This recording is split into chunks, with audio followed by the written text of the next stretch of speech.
Welcome, everybody. Welcome to episode 2 of the QTech Connection. My name is Andres, and I'm here with Mallory Mondragon. In today's episode, we're going to build from our first episode where we discussed how to start a business or how to make the jump, the leap of faith, as we said in the previous episode. We're going to now talk about structuring your business, how we structure the business from when we started as a one-man show to expanding to a bit more people, new departments, more individuals joining, and the challenges that came with that. So this episode is going to touch on structures, responsibilities and roles, decision-making process, and communication and collaboration within an organization. Yes, I'm very excited about this episode. Really quickly, one of the things why I'm so excited about this is because this is going to uncover a lot of the hidden stresses that someone that's starting a business goes through. I feel like a lot of people see it as this amazing job or easy peasy or easy breezy, and there's so much that goes into behind the scenes that you need to nail down for your business to actually make sense. And sometimes you get these teachings, sometimes you just learn along the way, and people just really don't get to know about those things. And so I really think that is really cool. If you're starting a business, congratulations. Welcome to the stressful journey of working 24/7. And we're here for you. But yeah, let's get started. I'm excited for this one. So why is it important to have an organization? Why is it important to have a structure? Well, just like you do in day-to-day life, you have a morning routine, you have a personal routine, a work routine, you have a budget, you maintain an equilibrium, or some of us try to maintain an equilibrium in our day-to-day lives. A corporation, a company is the same. So structures are very important because one of the sayings I like to use is a restaurant. You know, when you go to a restaurant, whether it's restaurant A, restaurant B, or a franchise, you always want to taste the food. And they achieve this results by having processes in place. So it doesn't matter who's making the food, they have a process in place.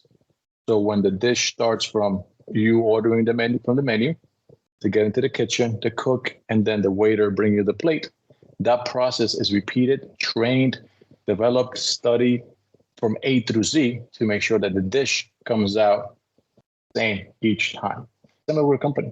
So let's go ahead and move to our first segment, which is what are organizational structures?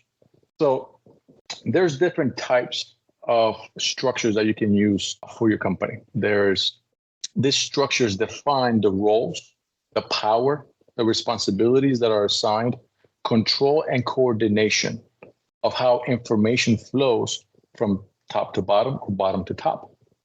It's impacted by different levels of management, and these are often categorized based on a company's objectives.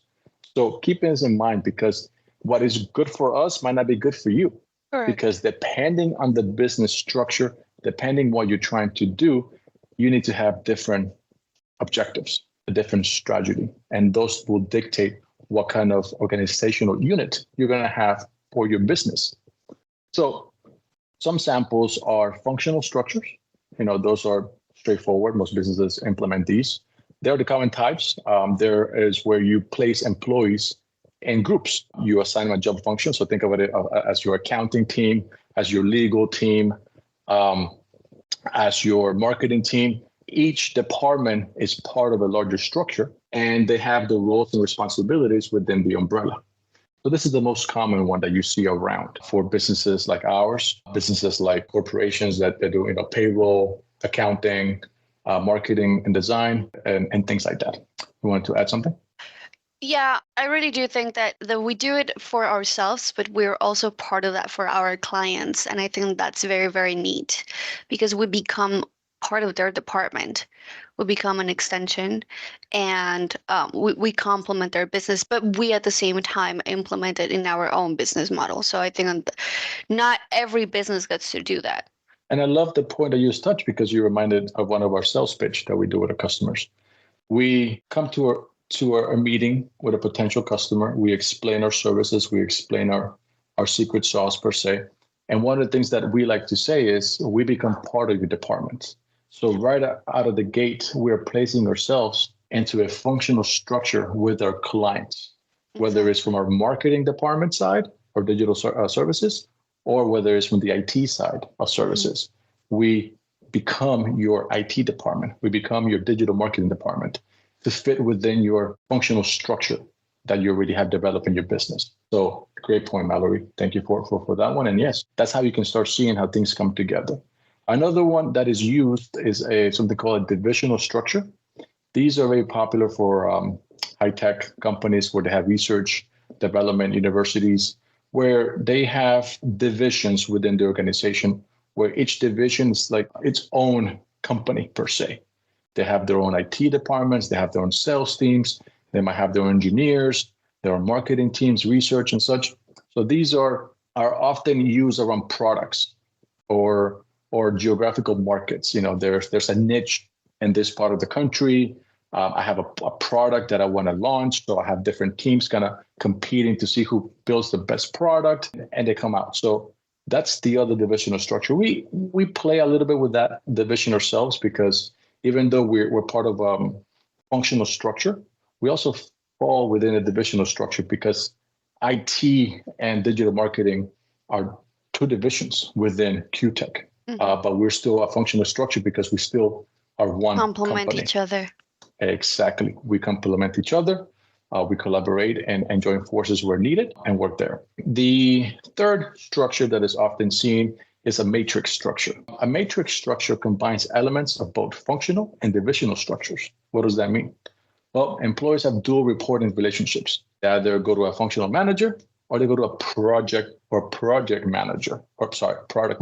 This structure aims to kind of take advantage of strengths of both functions, because you can have one employee handle different things at the same time and have two different leads that they report to. And this approach aims to take advantage of the strength of the both functions and the divisional structures. So providing a dynamic team of collaboration. However, it can also lead to some confusion and conflicts due to dual authority. Example, I have two bosses. Yeah. I'm doing a project. Who do I report to? Is it this boss for this? Is it that boss for that? So that's where a matrix structure has some of the weaknesses that we see in some corporations, where we'll see it in movies, we'll experience it ourselves. Too many bosses, not enough workers, and you're kind of floating around who's going to give you an answer, who's going to tell you proceed to the next step. The fourth one. Yes, just really quickly. Yeah, I think that sometimes businesses don't want the matrix structure, but we fall in it because of not clear expectations. And I can testify that, not having that clear communication can be confusion for team members to then bounce from one to the other. And that has happened to us also, where actually, they don't know, oh, should I go with Mallory or should I go with Andres? I mean, they were both in the meeting, so which one? And then if I go with one, and then I'm skipping the other one. And I think that it took us a little bit to, one, identify the problem, and two, to have the clear line of where do you report, what do you report about to and to who, and when do you report to the other person, and vice versa. And I think that people don't want to take the time to, one, see if that's an issue in their business, and two, to fix it, because it just creates conflict sometimes. I agree 100%. And that comes with picking your structure and staying within the structure. But then it will lead to our segment 2, which we'll be talking about roles and responsibilities that help us define those elements to avoid the issues that we have gone through ourselves, where team members are confused. Oh, I have both of them at the meeting. Who do I report to? Who do I talk to? And when that happens, I should like to say, just keep both of them in the conversation. Yeah. So that way you are not stressing about who should I contact to. No, just if both team leads were in the meeting, I'm going to include both team leads in my updates or follow-ups and questions to ensure that we continue that communication So one team lead might not feel left behind or outside of the scope of the project and not be in the same window, same update, same vision as the other lead and team members. Unless there's just one that needs to be informed correct. at all times. It really all depends on your business model. Yeah. And you define that again as you create your structures, and then stage segment 2, which would be defining roles and responsibilities. Some other examples are the flat or horizontal structure. That one has few or no levels of middle management between staff and executives. It aims to empower employees and to remove barriers between management and employees, promoting more of a collaborative and team-oriented culture. This advantage, the pros and the structures, it can lead to faster decision-making. I'm sure you guys have experiences on your own businesses or working for the companies where a meeting after meeting after meeting after meeting, and you're still discussing what color should we make this banner. And you've had 200 hours worth of meetings and you're still trying to pick a color for a banner because the decision-making process is so convoluted. So it helps with decision-making, innovation, but it might be a challenge. Some of the cons for this is to maintain the organizational growth. This approach is good when you're getting started, but it's not one to keep as your company grows, as more team members come in, because now guess what? Instead of being you and 3 other people, now it's you and 15, 20 team members, all of them it becomes a little messy. The 5th structure that is often used is team-based structure. This one's pretty self-explanatory. This structure organizes employees into projects of teams or work groups, similar to the first structure that we discussed. But unlike the traditional hierarchy, which might slow down decision-making, a team-based structure aims to be more flexible and adaptive, bringing together diverse skill sets and addressing specific projects or challenges.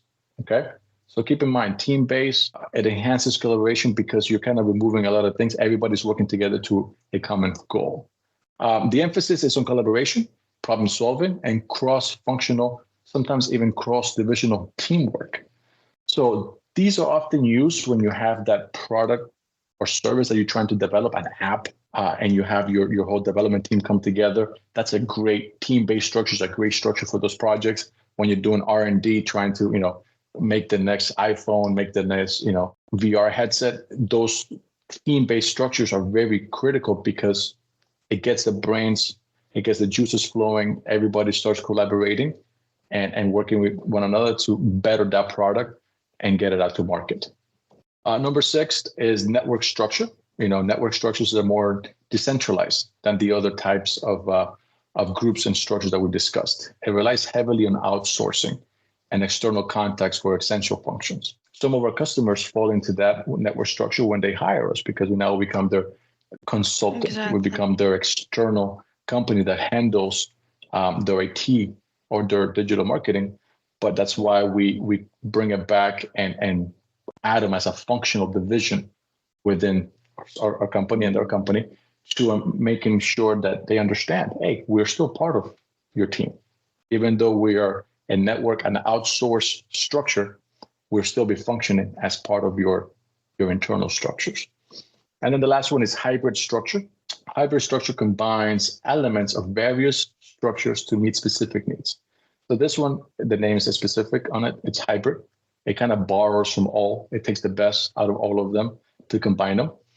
This one might be used on a corporate level, but is not good for a divisional structure because it separates, separate business units cannot function under a hybrid structure. This approach allows for greater flexibility and can be tailored to your business requirements, but it might complicate management and operations due to the mixture of models. So that's something to keep in mind. Hybrid is great when you're putting it together, but you have to keep in mind your structure. And again, the next step, defining the roles that we jump into. Anything that you want to add? Those are kind of the 7 different models that you have when you're looking at a business, when you're sitting down and either already running a business and running into some of the problems that we're going to be discussing on this episode, or you're just starting from zero and you're starting to think of your structure. Keep this in mind. And like I said, one might work until you get to a point where you now have more employees, more team members, and you might have to innovate. Always stay innovating. because you stay one-sided, your competition might come in and undertake you. So those are the examples of organizational structures. And now we have some questions for you. How do we determine the right organizational structure for your company? And I'd like to ask that question to you, Mallory. How did you look at our digital marketing team, and how did we decide to kind of structure it, and why? Well, number one, I don't want everyone, and I don't want people to get overwhelmed because it can sound very overwhelming. These are just basics to avoid stress in the future. And these are steps that are often overlooked when someone wants to jump into the entrepreneur life. So it is very important to keep in mind, just because you're going to avoid issues in the future. So just a little disclaimer right there. I don't want people to be like super overwhelmed, like, oh my God, I didn't even know that I had to choose a structure for my business. I just want to run my business, you know. But eventually your business is, however you want to run it, is eventually going to fall into one of these structures and is going to help you later on. So that's a great question. And again, dear listeners, this question is also for you. Feel free to leave a comment below. We'll go through these and get back to you. But it's important to understand, like Mallory said, you might not have to think about it right now. Take your time, but it's a structure is good because it's going to save you a lot of pain, a lot of blood and tears down the road because of how things might get out of hand. And you don't want the company culture to get used to this, because then changing those behaviors, trying to realign everybody into a new model might be as frustrating as just saying, you know what, let's just do something else in the meantime. Can you repeat the question? So the question is, how do we determine the right organizational structure for your company? So this is the question for the listeners and for ourselves. So for example, I'll start with IT. IT is very, very functional company, and a mixture of flat as well, because of the different levels and hierarchies that we have. We have our departments, support desk. We have the levels, level 1, level 2, level 3, and the dynamics that work between them. There's a hierarchy that is followed. Each department works on its own sections and elevates as required or as the complexity of the tasks. So for IT, our structure is very simple, because it's been something that has been ongoing for many years, and has been studied and has been looked at, and you get to experiment with what works. So for us, in that sense, was easy. I'll kind of jump in as Mallory reviews the points of digital. For digital, was similar as well, because in digital, what do you have? You have your SEO specialist. That's one department inside the digital marketing. What else do you have? You have your graphic designers, your copywriters, your community managers, and such. So those departments work on their own, and then at the end come together to deliver a project or a product, not a product, a service. And that service could be just content that needs to be scheduled and go out. It could be SEO reports and back-end improvements to your website speed and rankings, as well as just your next blog or your next social media post. So that's the kind of the structures that we drive here. They work well because of the nature of our business. Like we said, your business might be different, but for our business, that structure, the functional structure, has helped us big time because of how our business is very departmental driven, and then coming together to provide that service or that product for our customers.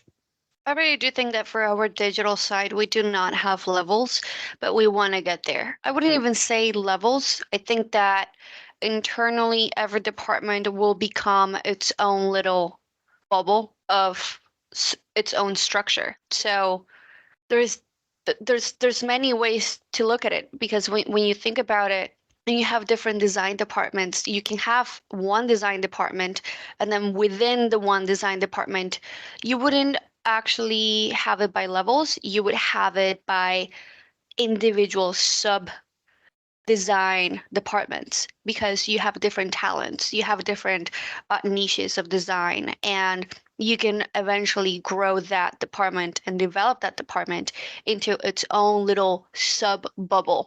Let's just say that. So the digital side can go like that. Now, if you think about it for the SEO, it would be more into the level structuring. So you would have a specialist one, specialist two, specialist three, Correct. specialist four. You wouldn't really segment down as a SEO specialist to have its own little team and have subdivisions within, because it just doesn't apply with the job. But now if you do go into community management, that is, it's a structure that you can expand as well. You can have level one management, level two management, level three. So I really do think that on the creative ends, you would have subdivisions inside of its own department. And then when it comes into more structured departments like SEO, like management, like copywriting, definitely it would be by levels, by experience levels, that you would be able to tailor that service. So I think that for my end, we would have a really great mix on Yeah. both styles. And IT, like we said, we also have those levels because you go from level one, level two, support desk, a ticket, a call, a message comes in, support But desk you guys are picks it very up. structured though. Correct. You Very guys structured. follow a lot of processes and a lot of really like ABC. On our end, we have that ABC, but we also have the team members that they just expand on their own and they just Correct. have their own thing. And you can't really make them into levels because, when it comes to art, when it comes into creativity, it really doesn't work that way. So I would Yeah. say that I would have in my team on my side, we have a great mixture of both. And then coming together, overall IT and digital, it's also a great mixture. Like they both complement each other. And this kind of took us to the next section of how the next question that we have for our listeners is, how have you had to change structures as your company grew or evolved? And we kind of touched already on that Yeah, in our when first the episode. company, when we first started, episode one, correct. We talked about one man shop. It was myself, then Mallory and I, and then other team members started joining and growing, and the IT side and the digital services side.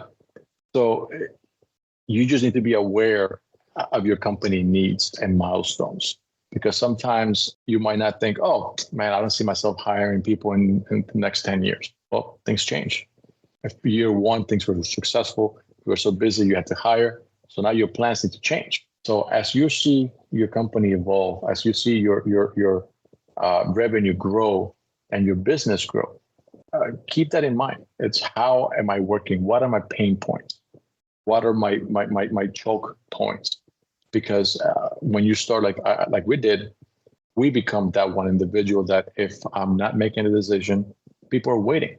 Product is waiting. Services are waiting because I'm also tending to X, Y, Z problems. So you need to be able to have that and identify when those things happen so you can delegate. And that's another critical thing that you have to teach yourself. You think, oh yeah, I'll delegate. No, it's as you grow, it's your baby, it's your idea. You want to nurture it, take care of it. It's hard to share it sometimes with people, and it's hard to let go of that. Even though that's your team member, that's your colleague, it's important to understand and trust the process, let go, and let somebody else help you with that load. And this brings us into segment 2 of our today's episode. Defining roles and responsibilities. This one is very important as well. And I'm sure listeners are going to notice that we're working kind of at a hierarchy, top to bottom. We're working. We started at the top, which is your structure. And then from there, the next thing is going to build, responsibilities and roles. Yep. And then we'll keep working down to the base. And as we all know, a strong foundation is very important on anything we build. So defining roles and responsibilities, what are roles, why are they important, and responsibilities and reporting lines? Well, I'm sure if you had a job, you've understood that you receive your roles and responsibilities. Those are very critical because that tells you what the expectations of your employer or the expectations from you to your employees are. It leaves their task, it leaves their roles clear. So those documents and that responsibility should be very clear in reference to what your expectations are, what their duties are, what their chain of communication is. and what tools and what services and things they're required to know, understand, and learn. And that's, I'm sure everybody's already saying, that's what job description is for. Exactly. That's where job descriptions come into this process, because a job description allows you to define those roles, define those responsibilities, and present them in front of that new hire that you're interviewing. It's a guideline to help you understand, hey, this is what I'm looking for. Are you able to match all of these? And if not, what can you match, and how can we work together to get you to match all these responsibilities? And as an employee, it allows me to see, oh my God, is this job what I'm looking for? My expectations. Correct. It allows you to understand, this is what I want. And it gives you a clear picture of what that needs to look like. So Now, those are important. let me ask you, why is this important? I feel like, it's very simple to hear, oh, okay, job descriptions. Well, everyone knows about job descriptions. Like everywhere that you go and apply for a job, you have to review the job description. Like it's such a tiny step that everyone uses it. So it's engraved in people. They just do it because they just, they have to go over it, or they have to provide one. But I don't really think that people actually appreciate job descriptions as Nobody much does. as they should, because I am pretty sure that if people appreciated more their job descriptions, there would be less people losing their jobs. There would be more hires, and there would be easier communication in companies and not so much conflict in companies. If just with that one step, one, the people that created the job description were actually very mindful about it, and two, the person accepting the job description is really mindful about it and understands what it actually means for the rest of the career, jumping into that business or into that job. And that's a great point, because a job description becomes really important when you're sitting down on top of HR with your manager, your supervisor, whoever he or she might be, and yourself, because you got And in trouble. yourself, because not Because everyone has an you, HR team. You're going to be your own HR team once you start your own Mhm. business. Correct. And this is where job descriptions come into play, because again, they're critical because they help us to avoid overlaps. They help us to define those roles and responsibilities. And the key point is responsibilities. Yeah. You don't want to say, Johnny, how come you haven't mopped the floor? That's not my job. It's not in my job description. I'm sure you guys have heard that, either yourselves directly or through a colleague or something that says, that's not in my job description. So those pieces of paper that we often neglect and only become important when we find ourselves in trouble. We're about to lose our jobs. Oh, Johnny, you failed to clean the floor every day. And yes, it was in your job description. Then we're like, oh my God, I never read that. I should have read that document. So job descriptions are very important because, again, they help us to avoid overlaps, make sure two people are doing the same job, because that's just wasteful resources, and to avoid gaps in responsibility. Whose job is it to clean the floor? Not mine, not mine, not mine. Then the floor is going to stay dirty. So those are the key points where job description helps avoid those things. And another element is it highlights the structure of that position. Who is their reporting person? Who is their supervisor? Who is their manager? Who oversees this position, so they understand who they report to, and they talk to about problems they find in the job, questions they have about the job, or challenges they face in the job. So one of the questions that I get often is, how do you create job descriptions? Well, one of the things that I like to do, which I've learned, I've been very lucky, and I'm working with HR professionals throughout my career. And one of the things that I learned from them is it's simple. It's have a executive summary of what you're looking for. What is this job entitle? Does it require an extended hours of sitting, heavy lifting, crawling under things, climbing on things? Define the job. Give the reader a executive summary of what the position entails.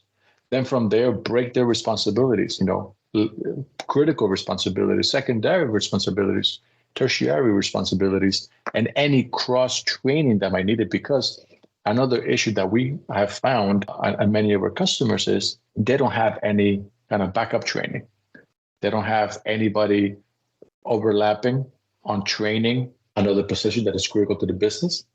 and Johnny decides to leave on vacation, God forbid they get sick or just quits, and everything Johnny knew left the door with Johnny. And now the business owner, the other team members are left to kind of try to put the Flying pieces around. together. Mm-hmm. So that's where job descriptions are very critical, because all these elements are defined there. You're protecting yourself and you're protecting your team members, your employees, because everybody has a clear understanding of your roles and responsibilities. That's kind of why this is part two of the map of creating this business structures.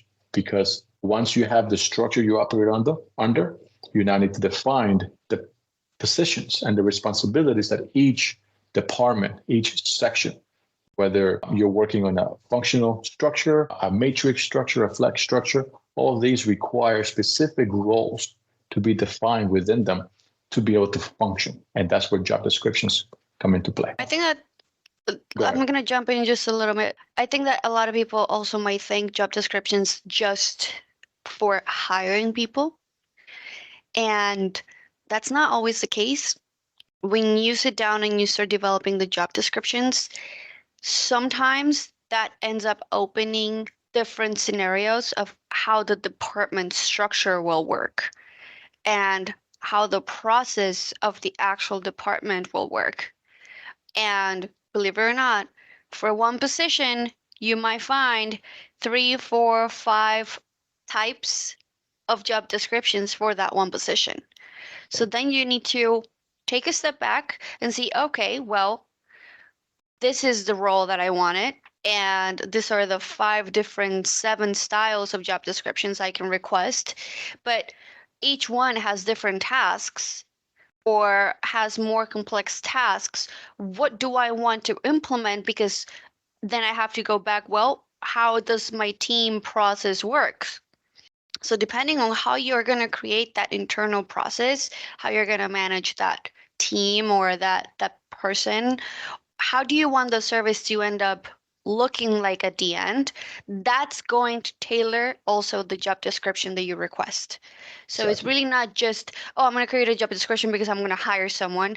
No, well, that makes I need to sit down. I need to see, okay, well, what extra steps do I need this person to have? Because now that I see I have 7 departments and I need one person to combine all 7 departments into whatever it is. So then those tasks need to be taken in consideration to this job description. So I think it's a cross-functional situation task that people might not even look at it that way. And another thing I wanted to add to your point is just because you did your job descriptions doesn't mean they're done. True. It should be a recurrent exercise every year, every 2 years. It's up to you and your business where you sit down and review job descriptions, because as we know, technology is changing at a fast pace. And with that, new tools come on board, new responsibilities might come on board, because now you're bringing on board this new platform that nobody knows. Now you have to get training. Now you have to have somebody in-house to maintain it. And so now that becomes someone else's responsibility. So as your business continues to evolve and you continue to innovate, your job descriptions need to ensure they keep up with it. Correct. Because again, you might find yourself thinking somebody's doing the job, nobody's doing it. This production fell, this product never made it out. And when you want to find out who's responsible, well, the job descriptions never were updated. So the finger comes back to you, the owner. What challenges have you faced in this area, and how did you overcome them? That's one question that we received as well. So what challenges, as we wait and we procrastinate, get into the job description, you start having issues where team members kind of start to slide in and out of responsibilities.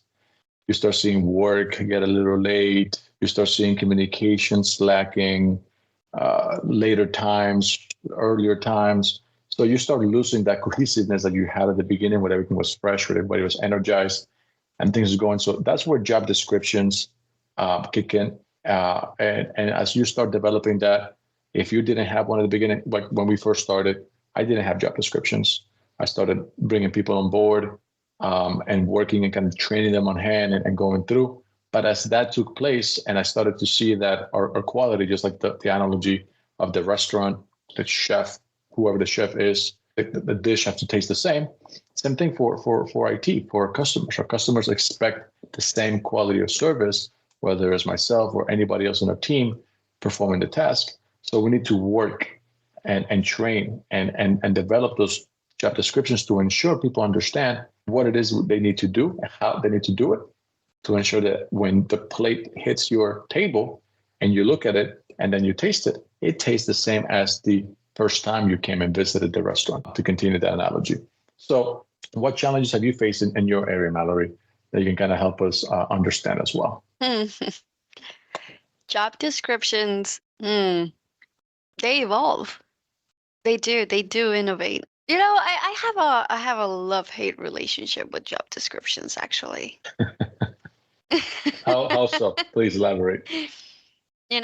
Coming on board and wearing so many hats, I didn't have a clear job description. And I think that made me get very overwhelmed. So when you jump into a business, create your own job description, set your own expectations of your line of work. I think that that's something that's very important, and you can get very excited to start working if it's your passion, if it's your whatever. But I mean, Andres and I are workaholics, so that's a big problem because sometimes you don't really need that limitation. You think that you don't need that limitation of a job description because you just know that you want to do everything and you're putting your heart into it and you would just want to grow this thing. But at the same time, I do feel like even if you're the boss, you should have a job description. The reason why is because you can spread yourself too thin. You can avoid delegating work that you should be delegating, and it might also prevent you to start expanding and growing and seeing other areas that need work because you're so focused on doing everything yourself. So when you sit down and you take a moment to write down your own job description, it kind of helps you understand, okay, these are my goals. I want to focus on this. So that means that I have to add 5 of these tasks that I have on my job description. I have to spread them into another role. Correct. So I think that that's something that I did, and it was an issue that I was having. I was spreading myself very thin in something, and then now we're in the process that we have a manager to take on that responsibility so I can focus with Andres into seeing other areas of the business. But if you don't sit down and you don't do that, then you won't ever be able to have that conversation. Okay, where else can we be looking at and working at while someone else is taking this tasks that I am willing to delegate because they're consuming too much of my time and I feel like I can expand somewhere else. So even if you are the manager, even if you are the business owner, sit down and do your own job descriptions. Just because you're not the employee does not mean that you should not have a job description, or at least just do it on your own and have it clear in your head. So I think that that's a big issue, and I think that that's something that has happened. Also, job descriptions when you have employees and when you have subcontractors, they're very different. And that took me a while to understand because I was treating everyone like part of internally of the company. So it was making my expectations like this when I can only have my expectations to a certain point because that's their job and I can only request up to one point. And I think that took me a long time to learn as well. And those are things that we pick up as we go. I can relate, and I'm sure many of our listeners can relate as well, who have started their own business, who have been running their business. Like I said on episode 1, I left a seven-day job working nonstop Monday through Sunday to work for myself, where I'm still working 7 days a week and such, but at least we're working for ourselves.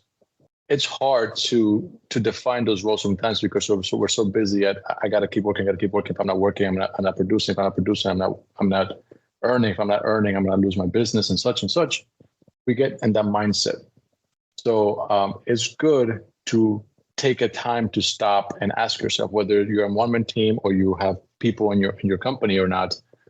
It's good to make that stop because I didn't. I started young as well, so a lot of energy, but there were points where I felt overwhelmed, where I questioned, is this the right thing I want to keep doing? I left a job that was grueling in hours to do a job that is grueling in hours again. And some people might find themselves in this scenario, and here's where they might lose the will to continue, where that paycheck that they were getting every 15 days becomes more enticing, and they start questioning and doubting themselves, and they find themselves in a crossroad, whether should I close up my business?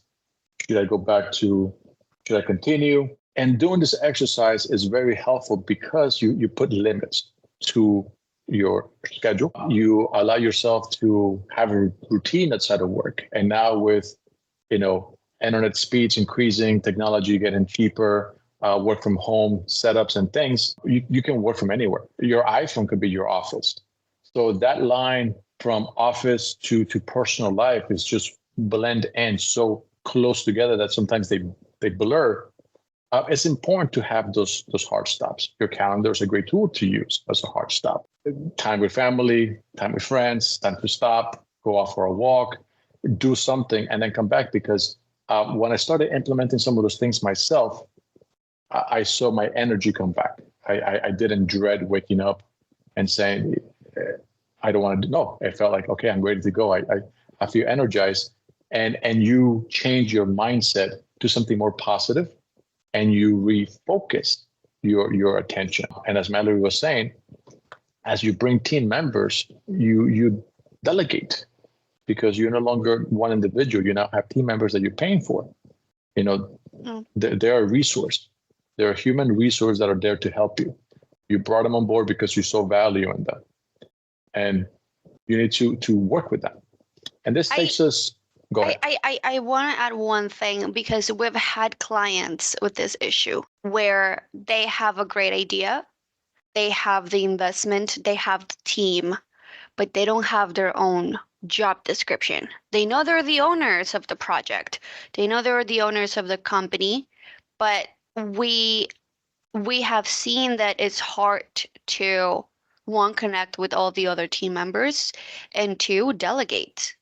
And then that eventually starts creating conflict when decision making comes, when expansion of the company comes, when tougher conversations come, because it makes the business owner question a lot of things.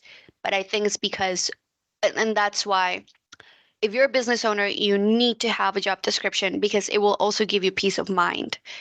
It will also give you a structure for your day, because you might have a project that has all the departments up and running, but then you're going to spread yourself thin trying to question every department, or you're going to leave all departments to do their own thing, and then you're going to be lost, and whenever you come back, you won't have that structure of what should I be asking, or what should I be looking forward to, or what should I be expanding while my team works on the rest. So I do think that that's why we have seen it, and it's something that is very important, not just for employees but also for business owners to have. And that point brings us to our segment 3 of today's episode: decision making process. Yep. And here's where a lot of businesses come to a halt. Before we jump into this, the Apple Car. The rumors of Apple Car have been out for years. They've been spending billions on development, research, and testing and such. And at the end of the day, it was closed and canceled because of a lack of decision making. So this is just a small example into how a lack of decision making within the organization can stop any innovation and waste resources that could have gone to something else. And the example that I gave about Apple and the Apple Car that they been working on for many years, Apple has a lot of money, so they can sustain some losses and things. But small business, if you're sitting in circles working and there's nobody making a decision, you can go out of business, or your competition can get ahead of you, releasing a product or service that you've been trying to work on, and you can't get to making a decision. So this takes us into 2 options of decision making: the centralized and the decentralized decision making. So what is centralized decision making? So in a centralized decision making structure, the authority to make important decisions is usually concentrated in the hands of a few individuals. Like, typically in an organization, you have your hierarchy, your managers and such, but then you have the CEO and the board directors. So you have management, CEO, and the board. And that's kind of how decisions come. And then at the end, they end up in a centralized space, which is your board, which is you as the president and CEO, or your management team, but they'll come back and concentrate under one umbrella, whether that's one individual or a handful of individuals. What are some of the advantages of this approach? Consistency and uniformity. Everybody's on the same page. Everybody has the same mission, the vision, and such. Simplified coordination. Less people to make decisions, easier to either say yes or no, and clear leadership and direction. I know exactly who I have to talk to. I know exactly my chain of command. So if I have an idea, I present my idea. I know who to present it to. And I know what the next steps are for it to be either approved or denied. What are some of the disadvantages of this approach? Bottlenecks. Like I was saying earlier, when it was just me and a handful of people, everything depended on me. I was in the decision making, but I was out in the field fixing this, installing computers, doing stuff. And people had to wait for me to come back or be available to make decisions. And that caused production delays, scheduling delays. Wasted time and wasted resources. Reduced flexibility because you have one person or a handful of people making the decisions. You might not be as flexible. Centralized structures may struggle to respond quickly to local challenges or changes in market because they don't have that flexibility that a decentralized option might have. And lower employee morale. This happens often when you clash with your supervisor or for whatever reason you and the supervisor don't get along. You get demotivated. Oh, this guy doesn't like me. He's always on top of me. He's always giving me the worst assignment. When am I gonna? So that's the option for that one. The next model that we talked about is decentralized decision making. In contrast to a centralized, decentralized decision making disperses the authority to make decisions throughout the organization. So now you have groups of people being, delegating. So you delegate the decision making process to individual departments, divisions, or employees closer to the action. So your engineers, your designers, your marketing experts, they become the decision makers as they are working with the product or the service. What are some of the advantages of this approach? Increased responsiveness and flexibility. A decentralized approach allows you to be closer to specific issues, markets or customers, because guess what? I am speaking to the customer. I'm designing the thing for the customer right now, and I'm making decisions with the customer. There's no third, fourth, fifth person involved in this relationship. It's just myself and the customer. We work together. We deliver the product. We will move on. Employee empowerment. Because I've been tasked with speaking with the customer, I feel empowered. The company's trusting me to, hey, Mallory, do you like this logo? What do you think about that logo, this font? This is what I think. And you're developing that, and then you're empowering your employees. And then, of course, enhanced innovation. Again, to touch on the previous point of empowerment, you are putting the team member, the engineer, the designer, whoever it is, in front of the customer. So they have to be on top of it because this is the person paying for the project. And your failure or your success defines the company's trajectory. But just as we talk advantages, what are some disadvantages of this approach? Inconsistencies in decision making. Well, you have a group of people now instead of a centralized. One says yes, one says no, and then you have that debate, and it can also get lost, like a centralized option. Challenges in coordination is another thing. Coordinating decisions and actions across various parts of the organizations can be more complex because now instead of having a clear hierarchy, you have divisions, you have departments, you have groups, individuals who have been empowered to take these decisions, and resource duplication. Decentralized units might duplicate efforts or resources, leading to inefficiencies.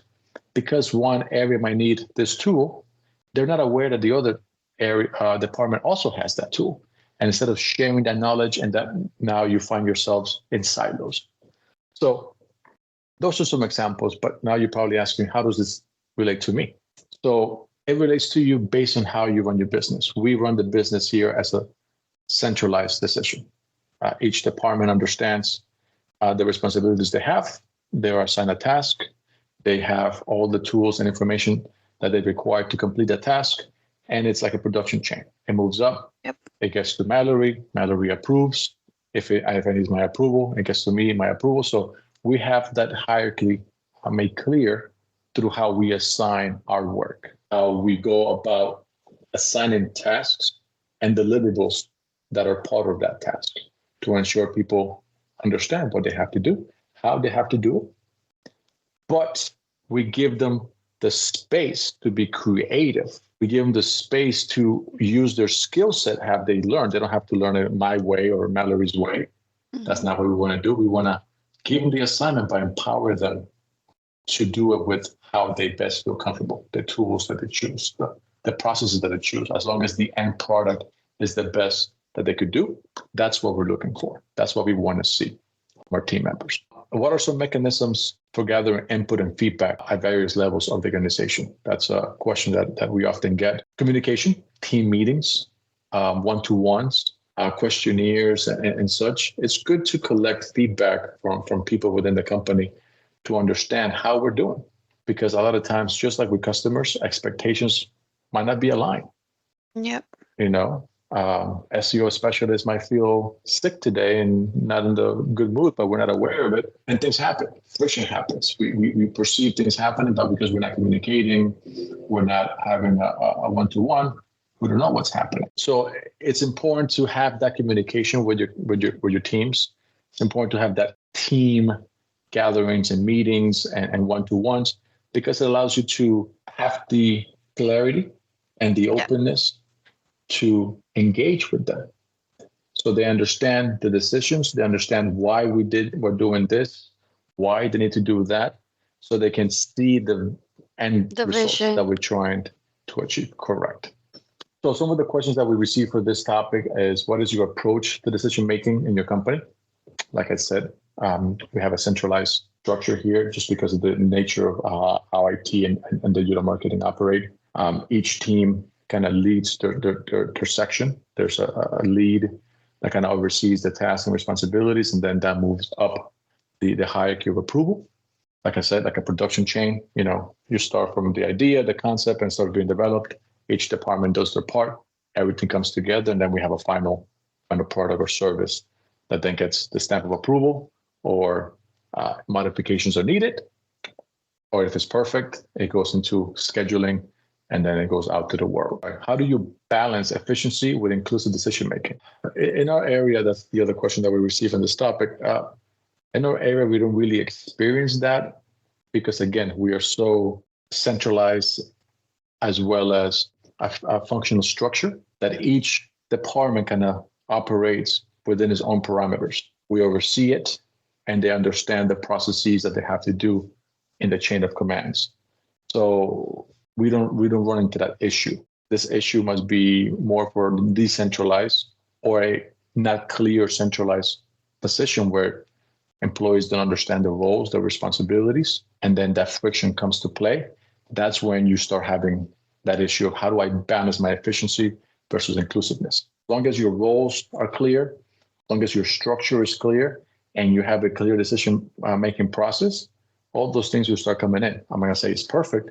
Individuals are always there to challenge or push the boundaries within the organization, and those will need to be dealt with in reference to training, communication, and such, given the tools or learning from them, because they might, again, just like we said about job descriptions being updated and things like that, the decision-making process, it changes because somebody else within your team might come up with a great idea you didn't think about, and it changes how you view the department or how the department might function, and you improve efficiency just by making some changes or tweaks.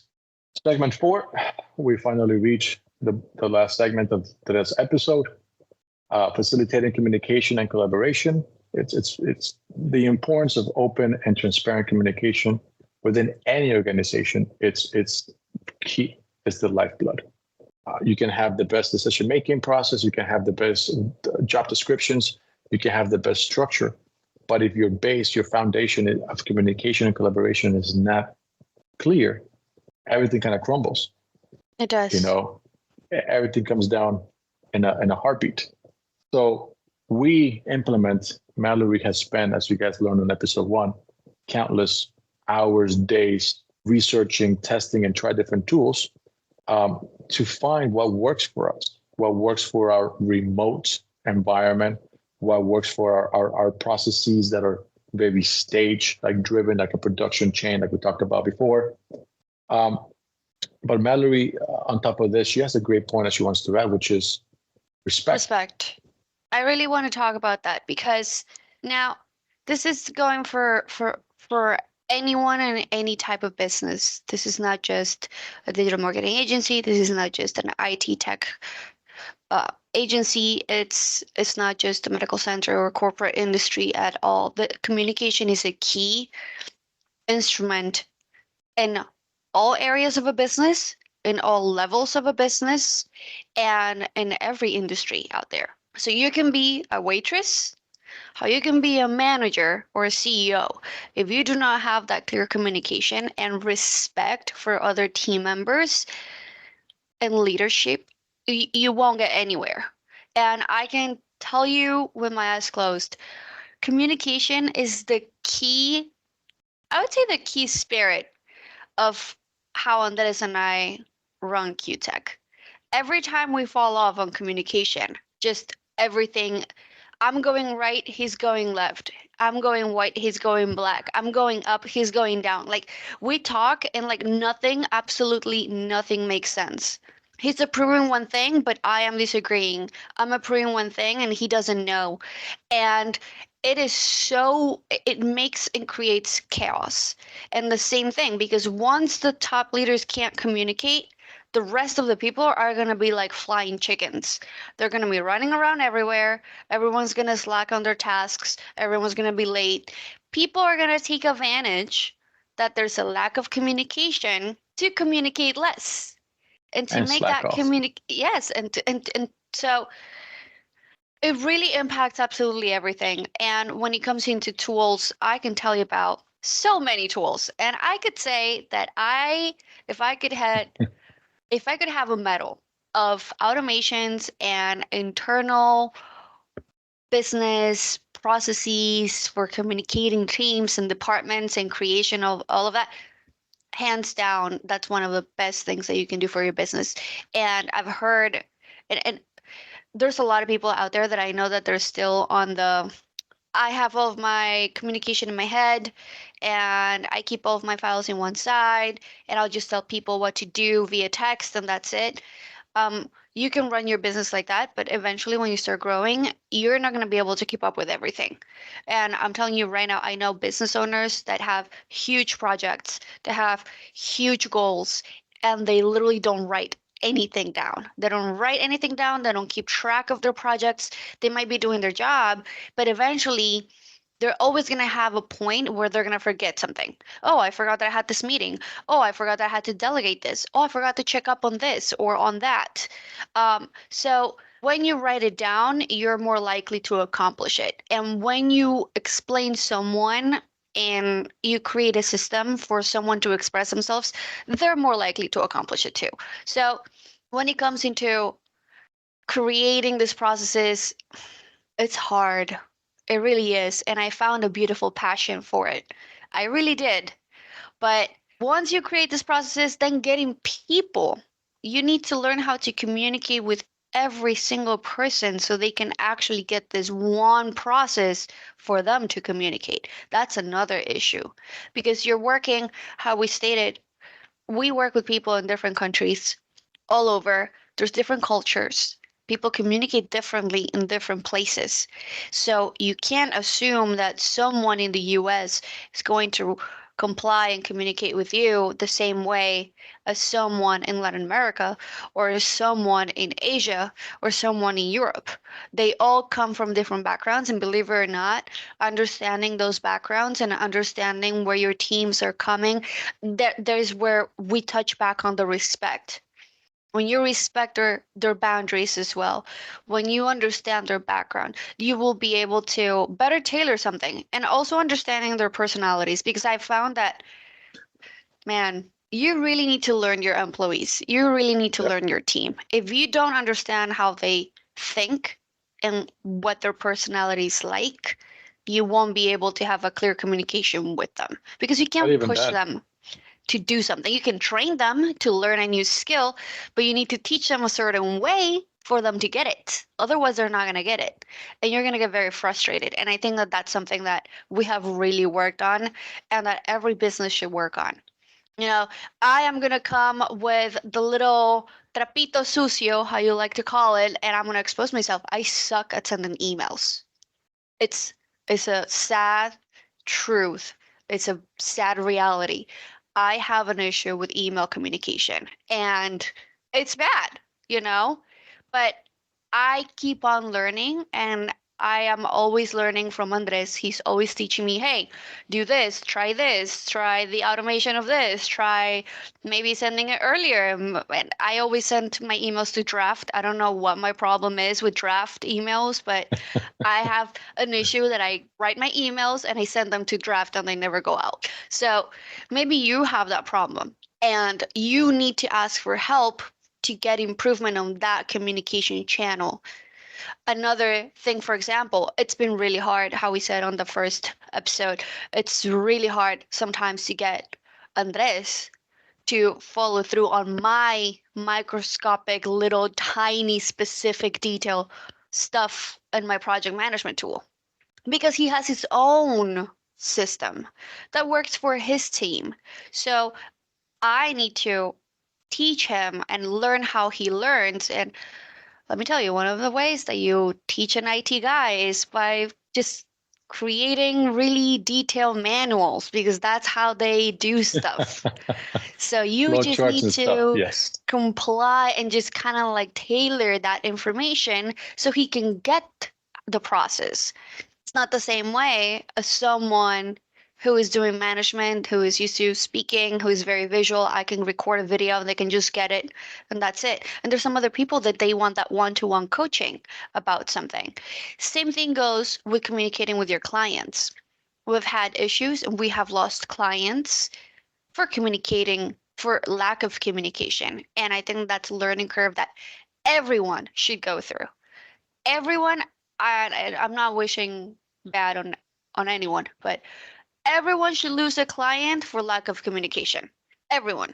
And the reason why I'm saying this is not to wish you to lose a client, but from every failure, new light comes in. So from every failure, you will always learn something. You can sit down and complain, or you can sit down and reevaluate.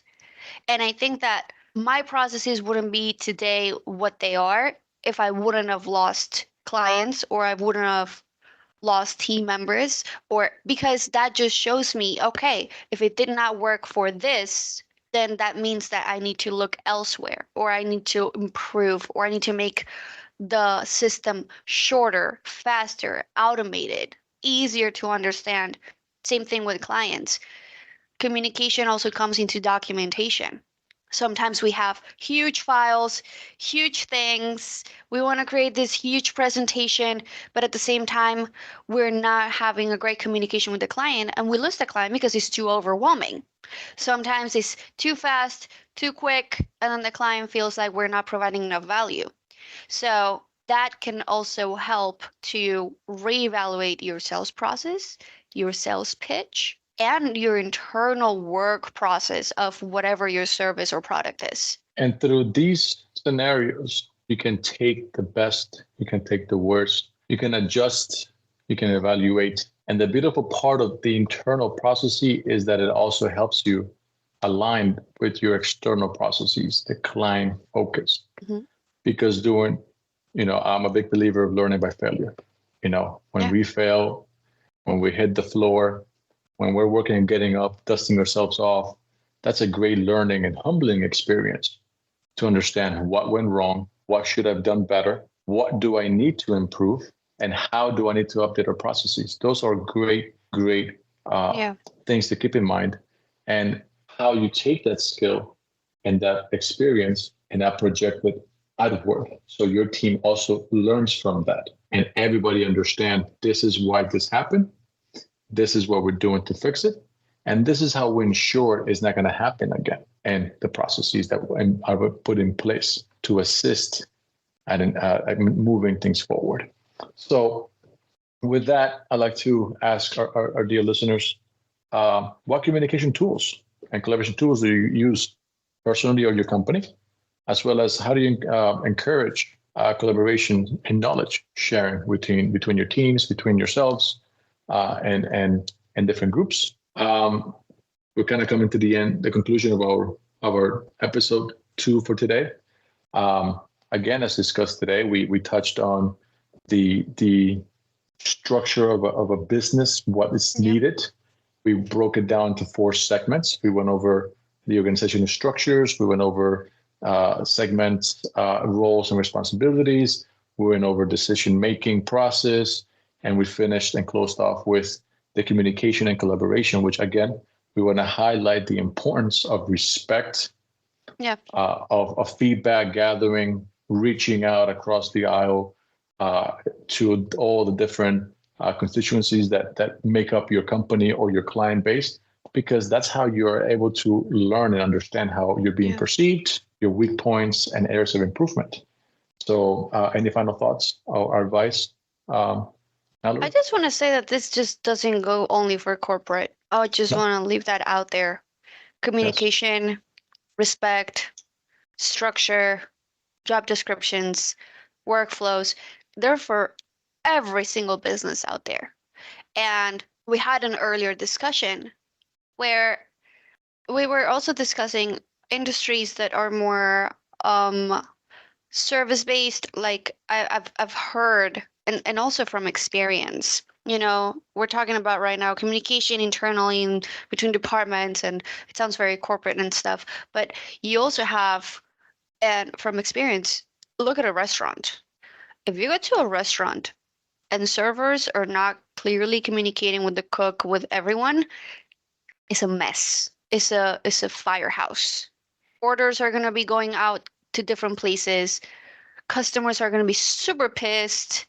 The manager, it's going to have to work his or her communication skills to calm down the client for the bad experience. Yes. So it really comes down and have that, again, that level of respect. Okay, we made a mistake. How can we serve you? How can we better it? Same thing goes into when you walk into a store, when you go into a hospital.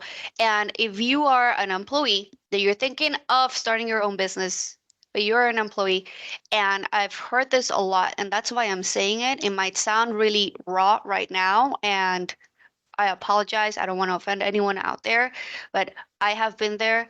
Andres has been there, but I'm talking from experience.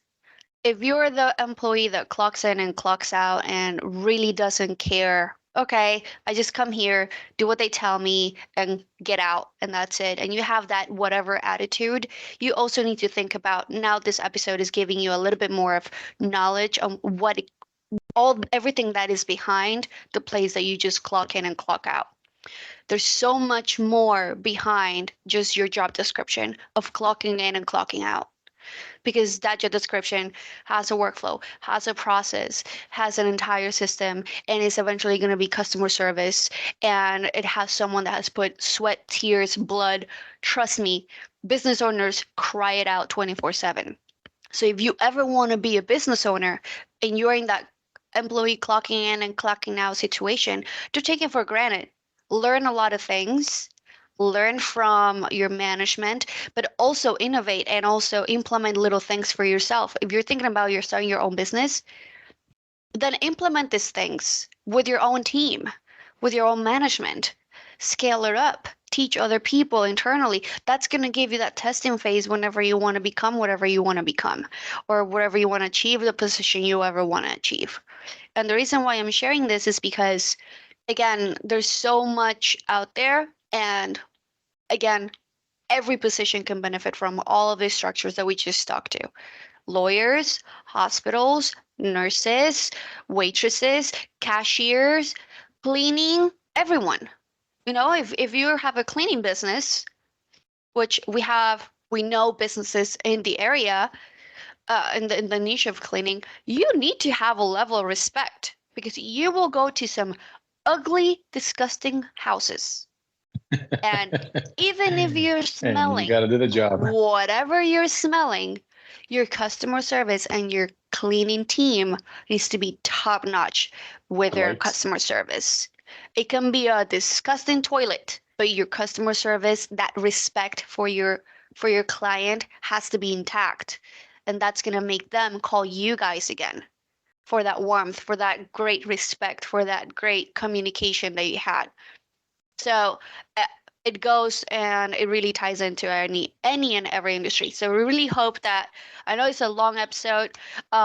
You can catch on different sections on our social media. We really invite you to check it out. We are working on our website, which I just want to throw Yes, it we out are. there, which is really, really exciting. Super excited and can't wait to have a full episode about our website journey because It's been a journey. good one. And I feel like we could bring so many guests and it just it's really exciting. So we hope that you guys learned something a little bit more about us, about how we are at QTech, how we do things at QTech, how we collaborate in QTech, and what we offer for you as a client as well if you're listening to. And just want to say thank you for tuning in on episode 2. We look forward to episode 3 next Monday. Yes. As usual, please like, comment, and follow. And everybody, have a great one. Mallory, it's been a pleasure. Thank you so much. A pleasure. Bye. See you next Monday. Bye-bye.